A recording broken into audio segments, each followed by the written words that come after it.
اعوذ باللہ من الشیطان الرجیم بسم اللہ الرحمن الرحیم الحمد للہ وکفا والصلاة والسلام علی من لا نبی بعدہ.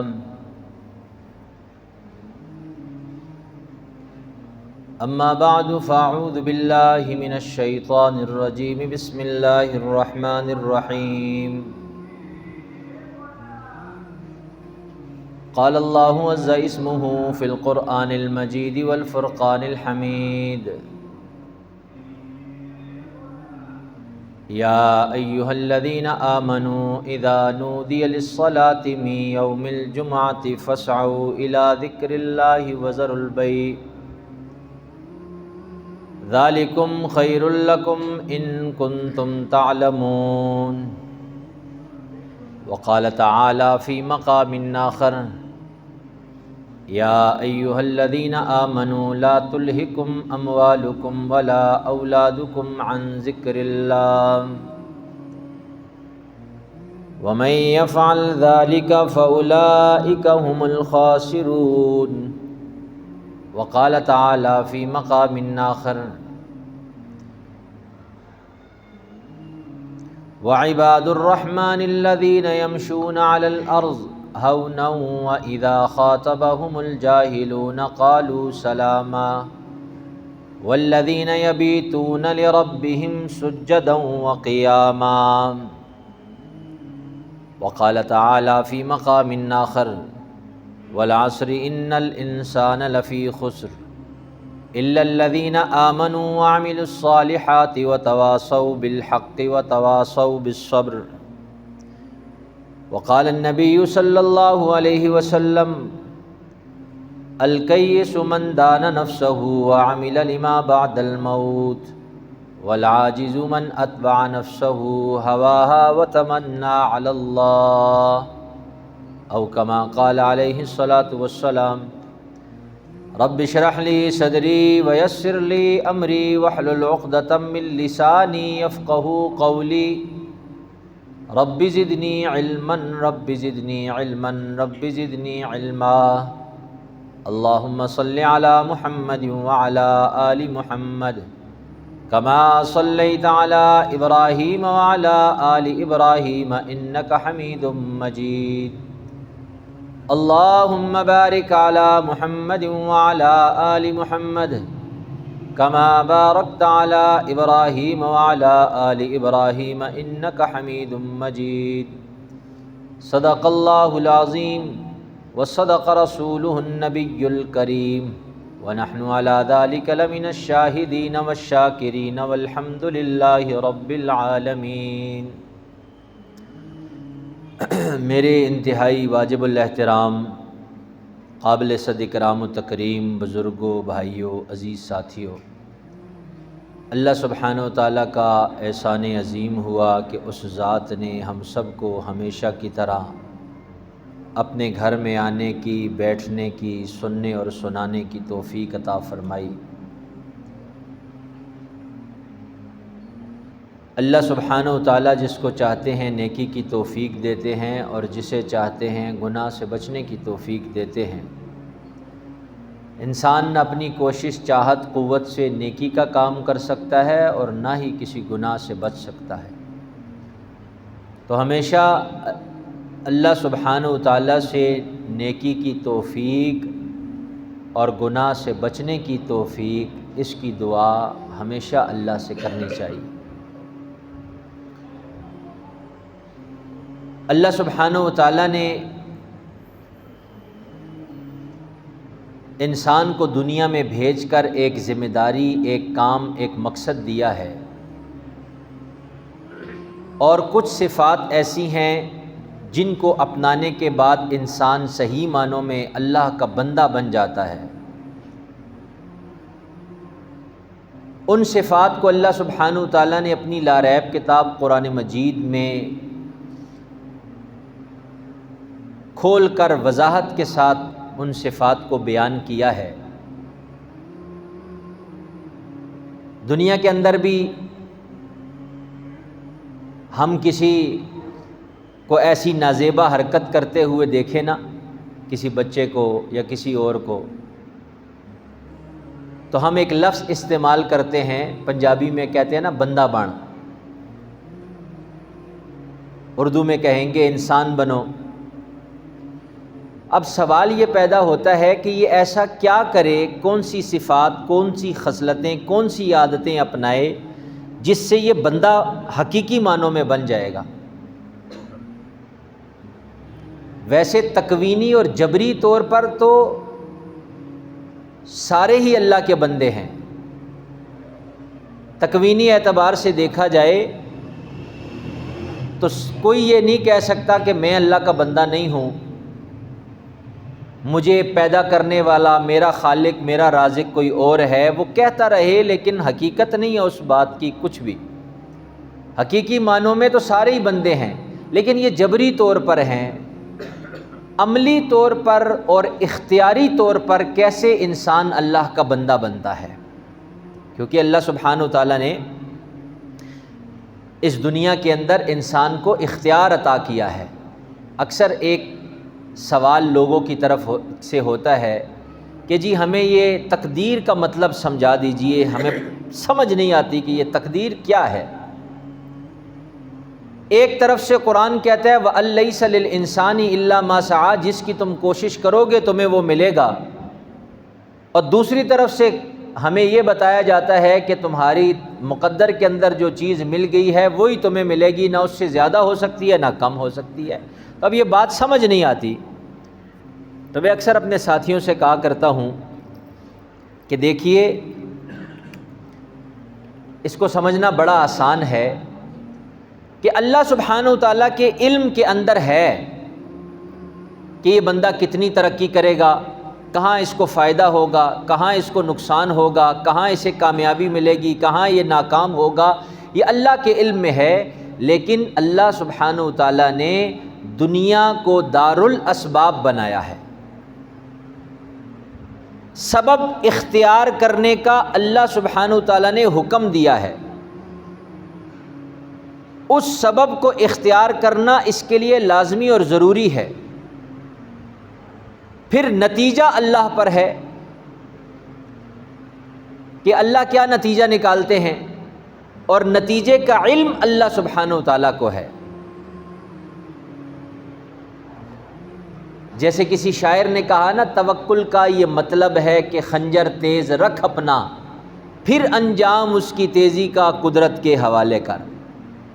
توکل کا یہ مطلب نہیں ہے کہ ٹوٹی ہوئی تلواریں لے کر میدان جہاد میں اتر جاؤ، یا بغیر تلواروں کے قتال کے لیے دشمن کے مقابلے میں اتر آؤ۔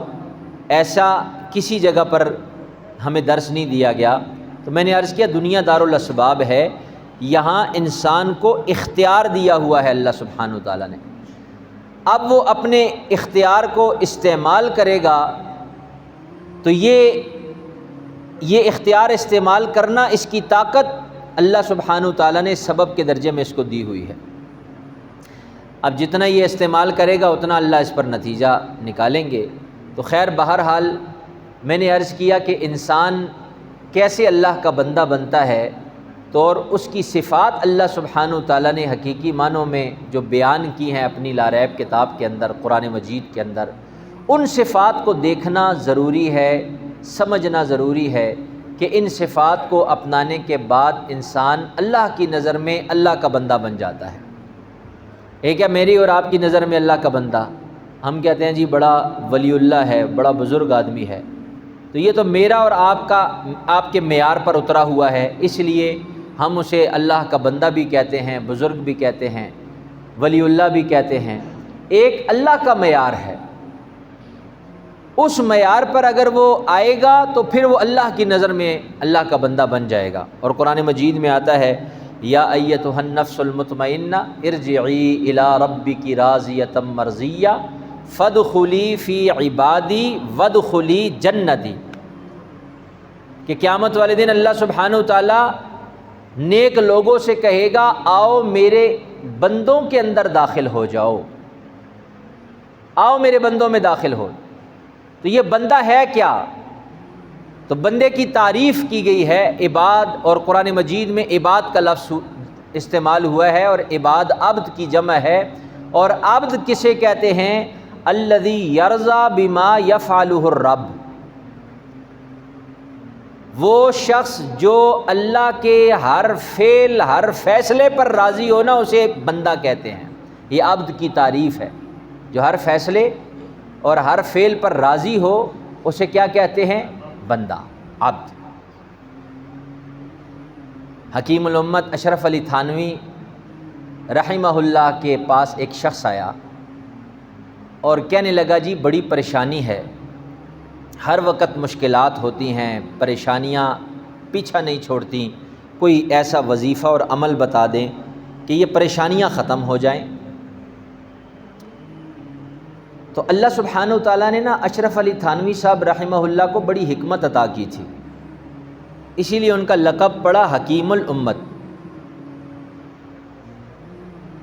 تو انہوں نے جو علاج اس کا تجویز کیا تو اس سے فرمایا کہ دیکھو، زندگی گزارنے کے اعتبار سے دو طریقے اور دو اصول ہیں، ایک ہے تجویز اور ایک ہے تفویض۔ تجویز کہتے ہیں کہ یہ بھی زندگی گزارنے کا ایک طریقہ ہے، تجویزی زندگی جسے کہیں گے، اور ایک ہے تفویضی زندگی۔ تجویزی زندگی کیا ہے؟ کہ بندہ کہتا ہے کہ میرا مکان ایسا ہونا چاہیے، میرا لباس ایسا ہونا چاہیے، میری سواری ایسی ہونی چاہیے، میرا عہدہ اور منصب ایسے ہونا چاہیے۔ وہ اپنے لیے نا چیزوں کو مقرر کرتا ہے اور پھر اللہ کے سامنے پیش کرتا ہے۔ اور دوسرا ہے تفویض، تفویضی زندگی۔ تفویض کسے کہتے ہیں؟ اپنے آپ کو اللہ سبحانہ و تعالیٰ کے حوالے کر دینا۔ جیسے میں نے عرض کیا، دنیا دارالاسباب ہے، جائز کام کے لیے جائز سبب اختیار کرتا ہے، لیکن اس کے بعد جو نتیجہ ہے وہ اللہ کے حوالے کر دیتا ہے کہ میرے اللہ نے میرے حق میں جو بھی فیصلہ کیا، جو بھی نتیجہ نکلے گا، میں اس نتیجے پر راضی ہوں۔ یہ ہے تفویض کا۔ اب تمہارے پاس اختیار ہے کہ تم تجویزی زندگی گزار رہے ہو یا تفویضی زندگی گزار رہے ہو۔ اگر تجویزی زندگی گزار رہے ہو تو پھر پریشانیاں تمہارا پیچھا نہیں چھوڑیں گی۔ کیوں؟ اس لیے کہ دنیا یہ وہ جگہ ہی نہیں ہے جہاں پر انسان کی ہر خواہش پوری ہو، وہ تو جنت میں پوری ہوگی۔ وفیہا ما تشتہی الانفس وتلذ الاعین، کہ اللہ سبحانہ و تعالیٰ فرما رہے ہیں کہ جنت میں میں تمہیں وہ سب کچھ دے دوں گا جو دنیا میں میں نے تمہیں نہیں دیا، اور اس میں سب سے بڑا انعام یہ ہے جنت میں کہ جس چیز کا تمہارا جی چاہے گا نا وہ تمہیں مل جائے گی۔ دنیا میں تو ایسا نہیں ہے، جس چیز کا جی کر رہا ہو، چاہ رہا ہو۔ جیسے میں نے عرض کیا کہ ہر بندہ کہتا ہے میرا گھر ایسا ہو، میرا لباس ایسا ہو، میری سواری ایسا ہو، ایسی ہو، میرا سٹیٹس بڑا ہائی ہو، میرا فلاں مقام اور منصب مجھے مل جائے۔ اب جب یہ تجویزی زندگی گزارے گا اور اس کی مرضی کے مطابق اسے جب کوئی چیز نہیں ملے گی تو پھر یہ پریشان ہوگا۔ اب تمہارے اپنے ہاتھ میں ہے، اگر اس پریشانی کو ختم کرنا چاہتے ہو تو پھر تفویضی زندگی گزارو، اور اگر تم چاہتے ہو کہ پریشان ہی رہو تو پھر تجویزی زندگی گزارو۔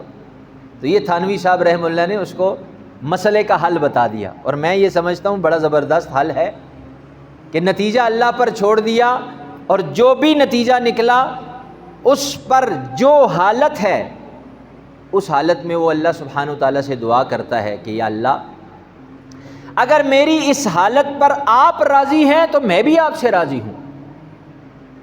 تو یہ کبھی بھی پریشان نہیں ہوگا جو اپنا ہر معاملہ اللہ کے سپرد کر دیتا ہے، اللہ کے حوالے کر دیتا ہے۔ تو یہ تو میں نے عباد کی تعریف کی اور بتایا کہ عباد کہتے کسے ہیں، عباد کا معنی کیا ہے، اور صحیح معنوں میں بندہ کون ہے۔ وہ ایک آدمی بازار سے غلام خرید کر لایا تو تھوڑی دیر کے بعد اپنے بندے غلام سے کہنے لگا کہ میں بازار جا رہا ہوں، تمہیں کچھ کھانا ہے تو بتاؤ کیا کھاؤ گے، میں تمہارے لیے لے آؤں۔ تو وہ غلام کہنے لگا جو آقا کھلا دے۔ کہا مشروبات میں سے کچھ بتا دو، کیا پیو گے، کیا لے کر آؤں؟ تو کہنے لگا جو آقا پلا دے۔ کہا ملبوسات میں سے کچھ بتا دو، کیا پہنو گے، کیا لے کر آؤں؟ پھر وہی جواب جو آقا پہنا دے۔ تو یہ بندہ کہنے لگا جس کا غلام تھا، کہا بھائی تمہاری کوئی اپنی بھی مرضی ہے یا نہیں؟ جو میں کھلاؤں گا وہ کھاؤ گے، جو میں پلاؤں گا وہ پیو گے، جو میں پہناؤں گا وہ پہنو گے، تمہاری اپنی بھی کوئی خواہش ہے یا نہیں؟ تو اس نے جواب دیا کہ آقا غلام کی کوئی خواہش نہیں ہوتی، میں غلام ہوں، اور غلام کی بھی کیا خواہشات ہیں؟ غلام تو تابع ہوتا ہے اپنے آقا کے۔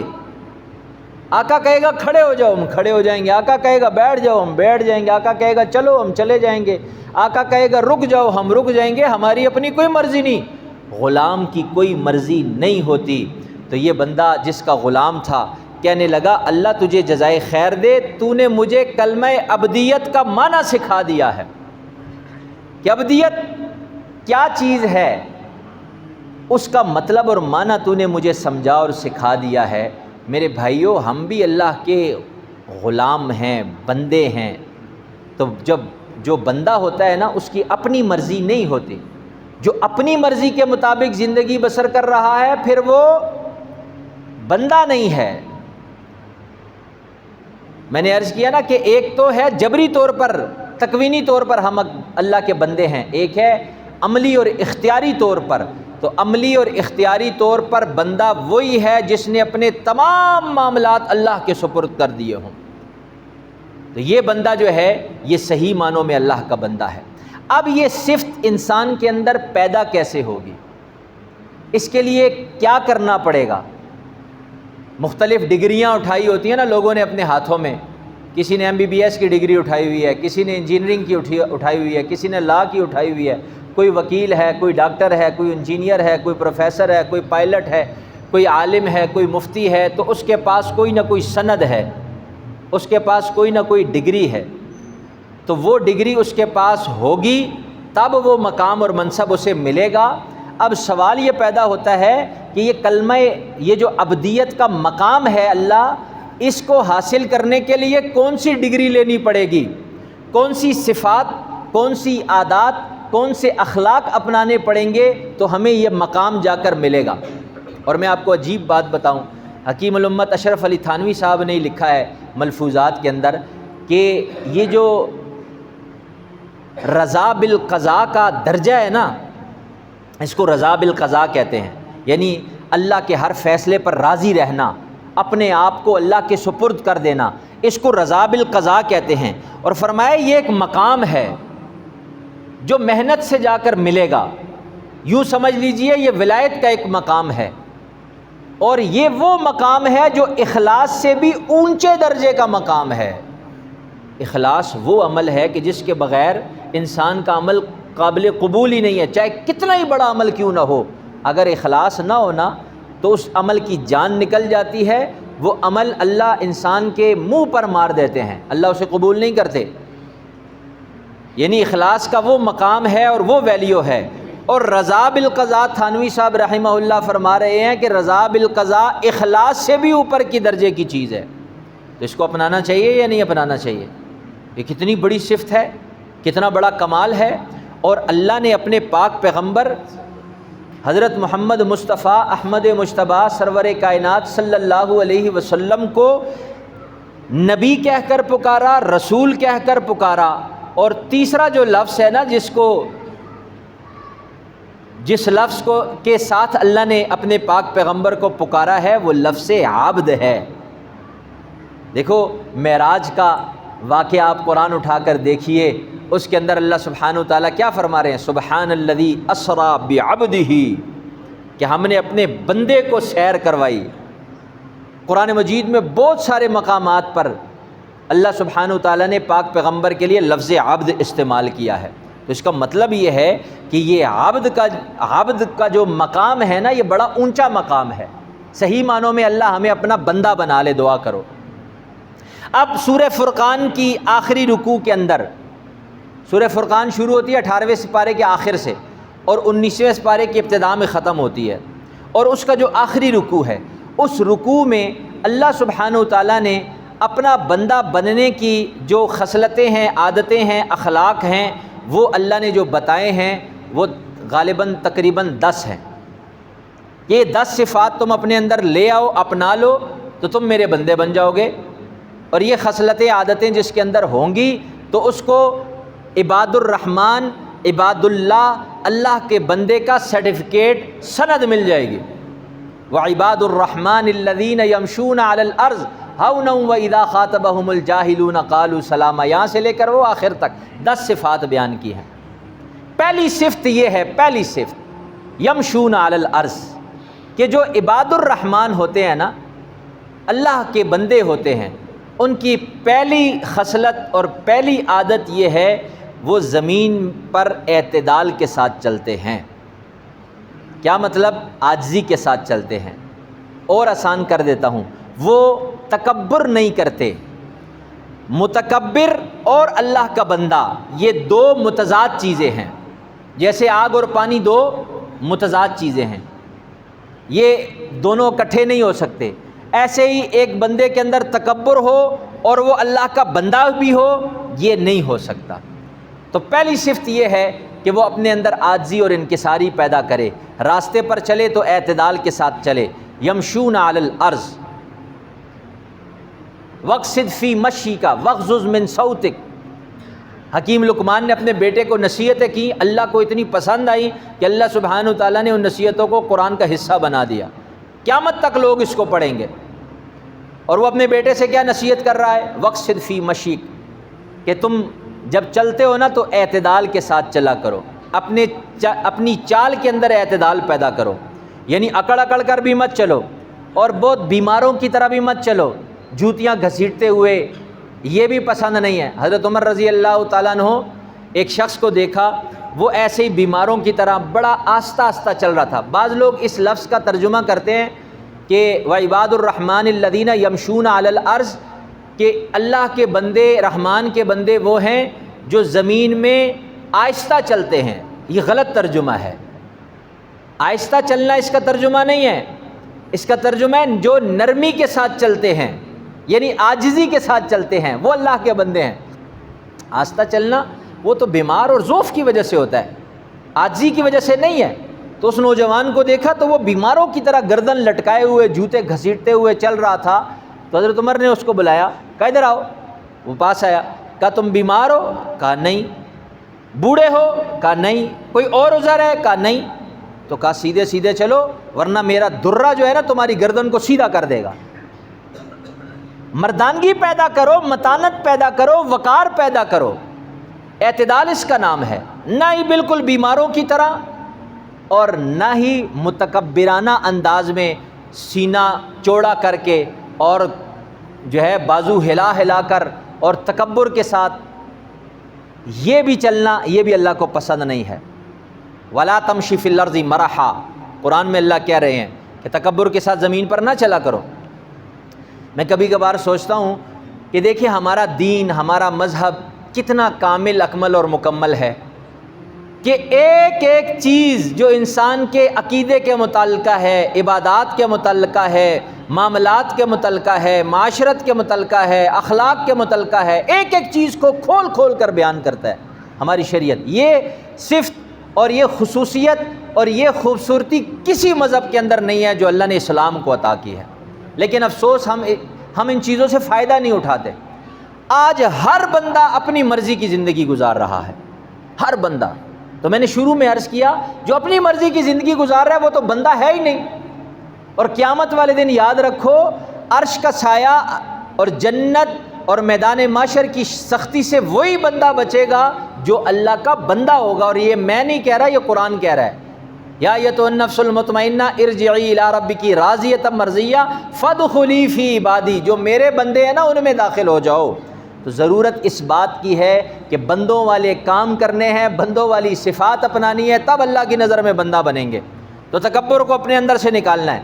اب یہ راستے میں چلنا، قرآن تو صرف یہ کہہ رہا ہے کہ راستے میں اعتدال کے ساتھ چلو، لیکن نبی علیہ الصلوۃ والسلام کی سنت نے اس میں مزید تشریح کی ہے، اس کو کھولا ہے، اس کی وضاحت کی ہے۔ علماء نے لکھے ہیں کہ راستے میں چلنے کے آداب ہیں، الدین کلہ ادب، دین تو سارے کا سارا ادب ہے، با ادب با نصیب، بے ادب بے نصیب۔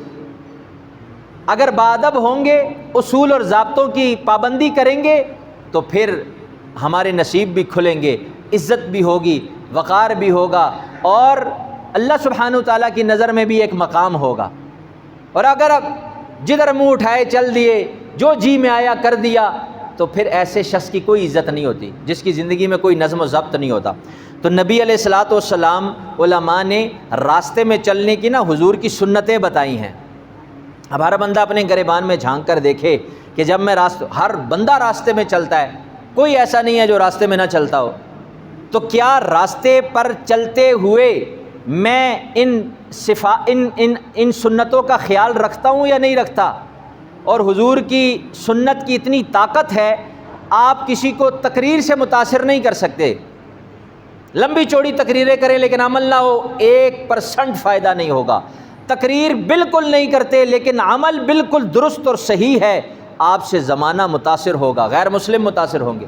حضرت گنگوئی سبق پڑھاتے تھے، تو رشید احمد گنگوئی رحمہ اللہ کے متعلق لکھا ہے، تو انہوں نے حضور علیہ الصلوۃ والسلام کی اخلاق، عادات، اس پر سبق چل رہا تھا، وہ احادیث بیان کر رہے تھے۔ اب اگلے دن جو سبق پڑھانا تھا، جو حدیث پڑھانی تھی، اس میں حضور علیہ الصلوۃ والسلام راستے میں چلتے کیسے تھے، اس کو پڑھانا تھا۔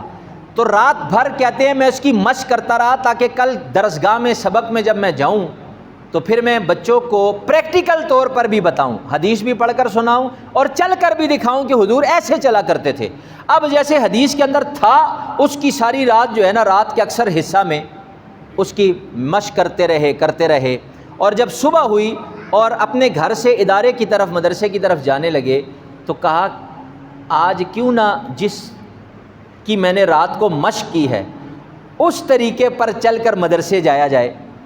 تو کہا اسی طریقے پر چلنا، پہلے میں اپنے طریقے اور انداز سے چل کر جاتا تھا، اب میں نے انداز بتکلف بدلا، اور وہ انداز جو نبی علیہ الصلوۃ والسلام کے چلنے کا تھا، سنت کی طاقت کو دیکھیے گا، اس پر چلنے لگا، جانے لگا۔ تو راستے میں مدرسے اور گھر کے درمیان ہندو کی دکان پڑتی تھی، اور وہ ہندو روز مجھے آتے جاتے دیکھتا تھا، لیکن آج جب اس نے مجھے جاتے دیکھا تو دوڑتا ہوا پیچھے آیا اور رشید احمد کہہ کر مجھے پکارا اور اپنی طرف متوجہ کیا، اور مجھے کہنے لگا کہ میں مسلمان ہونا چاہتا ہوں، تم مجھے مسلمان کر دو، مجھے کلمہ پڑھاؤ۔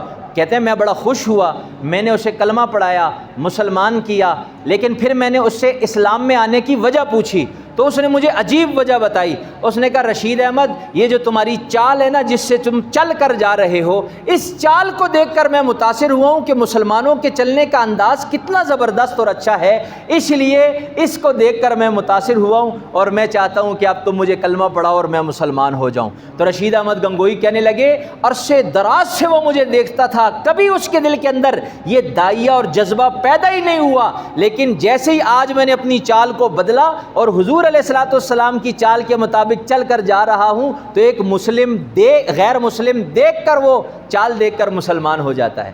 ہم حضور کی سنتوں سے بڑا دور ہیں، حضور کی ایک ایک ادا کو اپنی زندگی میں محفوظ کریں، پھر ان کی برکتیں دیکھیں، پھر رحمتیں دیکھیں، اپنی زندگی میں بہاریں دیکھیں، پھر آپ کیسی بہاریں آئیں گی۔ تو آپ صلی اللہ علیہ وسلم کے جو راستے میں چلنے کے طریقے ہیں، سنتیں ہیں، علماء نے ان کو اکٹھا کیا ہے، اور اس میں پہلا تو یہی جو قرآن کہہ رہا ہے کہ اعتدال کے ساتھ چلو، تو حضور علیہ الصلوۃ والسلام بڑے اعتدال کے ساتھ چلتے تھے، اور حضور علیہ الصلوۃ والسلام فرمایا ان کے متعلق آتا ہے کہ وہ ایسے چلتے تھے جیسے اونچی جگہ سے نیچے کی طرف جب کوئی بندہ اتر رہا ہو تو اس کی جو کیفیت ہوتی ہے، تو اس میں 2 کیفیتیں غالب اور نمایاں ہوتی ہیں۔ پہلی کیفیت جب آپ اوپر اونچی جگہ سے نیچے کی طرف اتریں گے، بلکہ 3 کیفیتیں وہ نمایاں ہوتی ہیں۔ پہلی، بندہ قدموں کو صحیح جما کے رکھتا ہے، کچا قدم نہیں رکھتا کہ کہیں پھسل نہ جاؤں، گر نہ جاؤں، مضبوط قدموں کے ساتھ چلتا ہے۔ تو فرمایا حضور مضبوط قدموں کے ساتھ چلا کرتے تھے، نہ بہت زور سے رکھتے تھے نہ بہت آرام سے بیماروں کی طرح، بس مضبوط رکھتے تھے۔ نمبر 2، اوپر سے نیچے کی طرف جب بندہ اترتا ہے تو وہ تیز قدموں سے اترتا ہے۔ تو حضور علیہ الصلوۃ والسلام عام بندے کی رفتار کی بنسبت حضور کی رفتار تھوڑی سی تیز ہوتی تھی۔ اور آپ کسی ڈاکٹر سے، کسی حکیم سے جا کر پوچھیے گا کہ جب بندہ واک کر رہا ہوتا ہے، چل رہا ہوتا ہے، سست اور آہستہ چلنا زیادہ مفید اور مؤثر ہے صحت کے لیے، یا تیز قدموں کے ساتھ چلنا زیادہ مفید اور مؤثر ہے؟ ہمیں سنت کا ثواب ہوگا ہی ہوگا، روحانی فائدہ ہے، جسمانی بھی فائدہ ہے ساتھ ساتھ۔ تو تیز قدموں کے ساتھ آپ چلا کرتے تھے، اور نظریں جھکا کر چلا کرتے تھے، اور تھوڑا سا پست ہو کر، جب اوپر سے نیچے کی طرف بندہ آتا ہے نا تو اس کی نظریں کہاں ہوتی ہیں؟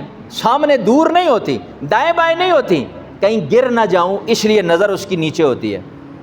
اور چوتھی چیز جو اس میں نمایاں ہے وہ ہے تھوڑا سا جھکاؤ ہوتا ہے، تھوڑا سا جھکاؤ ہوتا ہے اوپر سے جب نیچے کی طرف آتا ہے۔ تو فرمایا ہمیں بھی چاہیے کہ ہم جب راستے پر چلیں تو مضبوط قدموں کے ساتھ رکھ کر چلیں، نظریں جھکا کر چلیں، اور عاجزی پیدا کر کے چلیں، عاجزی پیدا کر کے جائیں، اور تھوڑا سا رفتار کے اندر تیزی رکھیں۔ یہ 4 سنتیں ہو گئیں۔ 5ویں سنت کیا ہے؟ حضور علیہ الصلوۃ والسلام جب راستے پر چلتے تھے، حدیث شریف میں آتا ہے، تکلیف دہ چیز جب پڑی ہوئی نظر آئے تو اس کو اٹھا کر سائڈ پر رکھ دیا کرتے تھے۔ ایک موقع پر حضور علیہ الصلوۃ والسلام نے ایک صحابی سے کہا کہ انسان کے جسم کے اندر نا بہت سارے سینکڑوں اعضاء ہیں، سینکڑوں جوڑ ہیں، اور اسے چاہیے کہ جب وہ صبح کرے نا تو اپنے ہر جوڑ کی طرف سے صدقہ کیا کرے۔ جب اس کو صحیح سلامت پائے، ہاتھ صحیح سلامت، ٹانگیں صحیح سلامت، بازو صحیح سلامت، سر تا پاؤں بالکل صحیح سلامت ہے، اسے چاہیے کہ ہر جوڑ کی طرف سے صدقہ کرے۔ صحابی رسول کہنے لگے، یا رسول اللہ صلی اللہ علیہ وسلم، اتنی حیثیت اور اتنا مال تو ہر کسی کے پاس نہیں ہے کہ وہ اپنے ہر جوڑ کی طرف سے صدقہ کرے۔ تو حضور علیہ الصلوۃ والسلام نے فرمایا، صرف مال خرچ کرنا ہی صدقہ نہیں ہے، کسی مسلمان سے مسکرا کر بات کر لینا بھی صدقہ ہے، کسی مسلمان کو دیکھ کر اسے سلام کرنا بھی صدقہ ہے، راستے پر چلتے ہوئے تکلیف دہ چیز نظر آئی، اس نے اٹھا کر سائڈ پر کر دی، کہا یہ بھی صدقہ ہے۔ تو حضور علیہ الصلوۃ والسلام بھی ایسے ہی کیا کرتے تھے۔ ہم بجائے اٹھا کر سائڈ پر کریں، ہم الٹا تکلیف پہنچاتے ہیں لوگوں کو۔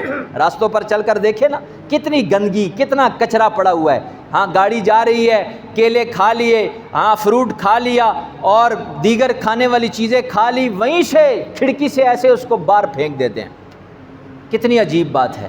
ہمارا اسلام اس سے منع کا، ہمارا قانون تو بات کی بات ہے، پہلے اسلام ہے، اسلام اس کو پسند نہیں کرتا۔ اور 5ویں سنت، راستے پر چلتے ہوئے حضور علیہ الصلوۃ والسلام کچھ کھایا پیا نہیں کرتے تھے کہ چل بھی رہے ہیں اور کھا بھی رہے ہیں۔ جب کچھ کھانے پینے کا وقت ہوتا تو بیٹھ جایا کرتے تھے، بیٹھ کے کھانا کھاتے تھے۔ میں اس دن بھی درس میں عرض کر رہا تھا کہ ہم لوگ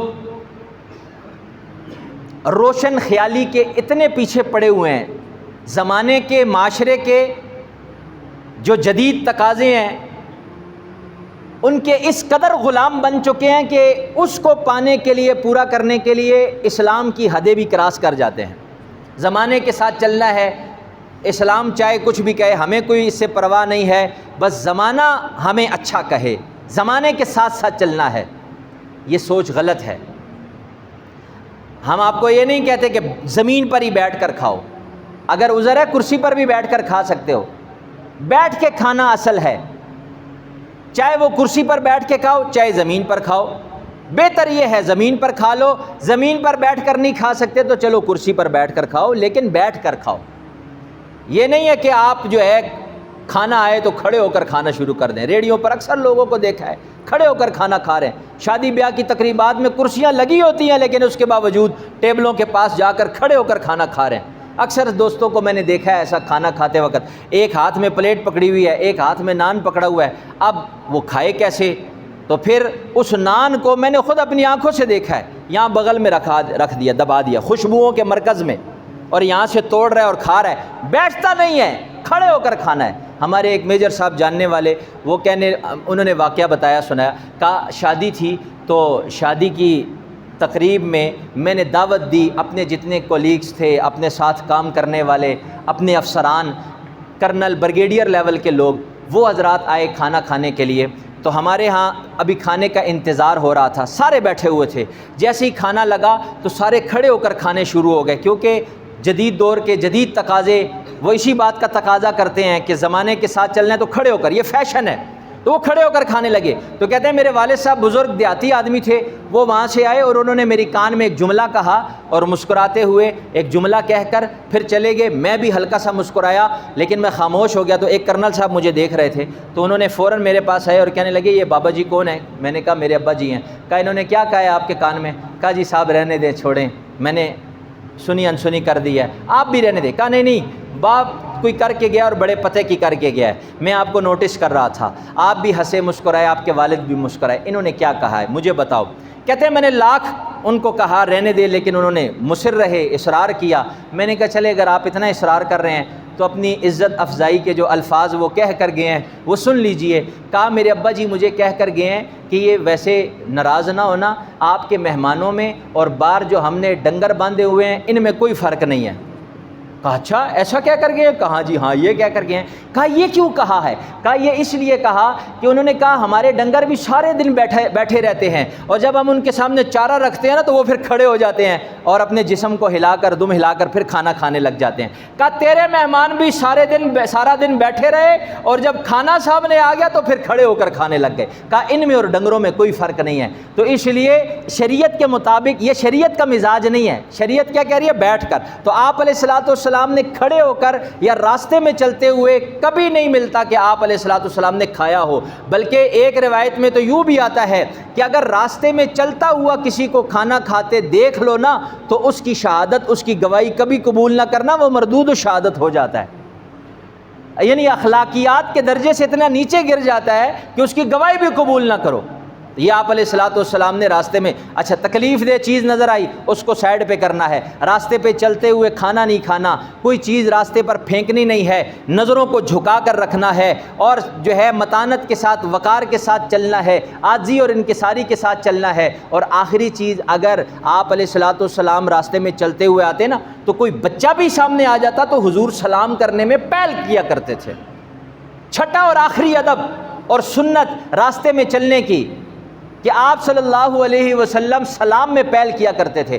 ہمارے سامنے کوئی جان پہچان والا آ جائے پھر تو سلام کرتے ہیں، اور جان پہچان والا نہ آئے سلام نہیں کرتے، جان پہچان والا ہو اور اس کے ساتھ لگتی نہیں ہے تو پھر تو راستہ ہی بدل دیتے ہیں، سلام کرنا تو دور کی بات راستہ ہی بدل دیتے ہیں۔ ایسا ہرگز نہ کریں۔ حضور نے فرمایا جو بندہ یہ چاہتا ہے کہ تکبر کی رائی دانے کے برابر بھی اس کے اندر کوئی عنصر نہ ہو، تکبر اس کے اندر سے کریت کے نکال دیا جائے، تو وہ پہلا کام یہ کرے کہ وہ سلام میں پہل کرے۔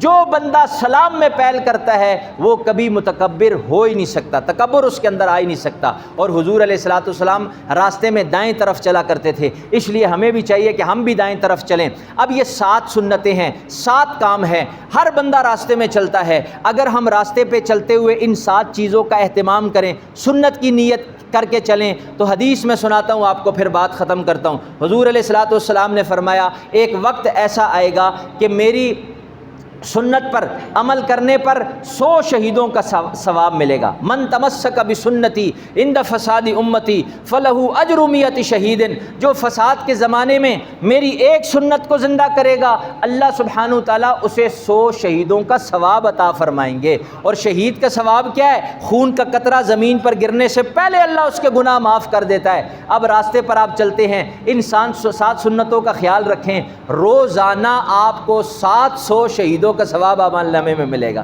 تو کتنی بڑی بات ہے۔ تو باقی جو صفات ہیں اس پر انشاءاللہ اگلے جمعے بات ہوگی۔ اللہ سے دعا ہے اللہ عمل کرنے کی توفیق عطا فرمائے۔